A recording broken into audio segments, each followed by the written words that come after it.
सोचो, अगर इंसान बूढ़ा होने के बाद फिर से बच्चा बन जाए, अपनी पूरी लाइफ दोबारा शुरू कर दे।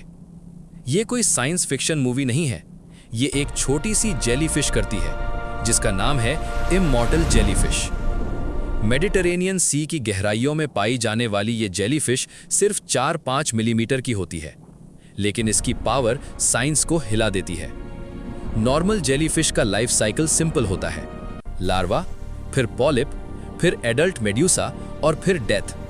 लेकिन टूरिटॉप्सिस दोहरनी के साथ कहानी यहीं खत्म नहीं होती। जब इसे स्ट्रेस होता है, जब इसे इंजरी होती है, या जब इसका बॉडी वीक होने लगता है, तब ये कुछ ऐसा करती है जो नेचर के रूल्स तोड़ देता है। ये अपने एडल्ट स्टेज से वापस पॉलिप स्टेज में कन्वर्ट हो जाती है, मतलब अपनी एज रिवर्स कर देती है।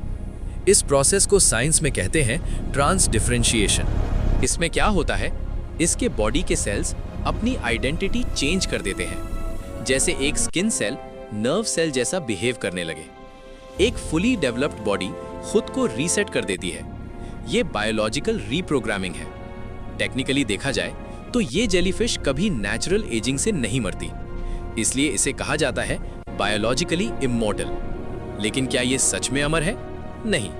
ये फिश का शिकार बन सकती है, पोल्यूशन से मर सकती है, डिजीज से खत्म हो सकती है, पर बुढ़ापे से नहीं। अब सबसे इंटरेस्टिंग सवाल, साइंटिस्ट्स इसमें इतनी इंटरेस्ट क्यों ले रहे हैं?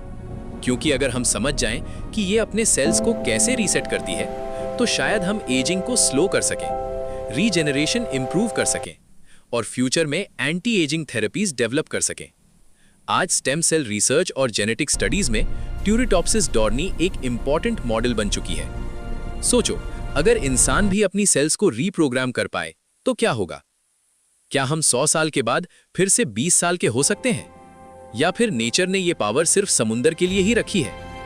ओशन हमेशा मिस्ट्रीज से भरा रहा है और एक छोटी सी जेलीफिश ने हमें याद दिलाया कि इमॉर्टैलिटी कोई मैजिक नहीं, बल्कि बायोलॉजी का एक हिडन कोड हो सकता है। नेचर के रूल्स कभी कभी टूटते नहीं, बस हम उन्हें अभी तक समझ नहीं पाए। और शायद फ्यूचर का सबसे बड़ा साइंटिफिक ब्रेक थ्रू एक 5 मिलीमीटर की जेलीफिश से ही आए।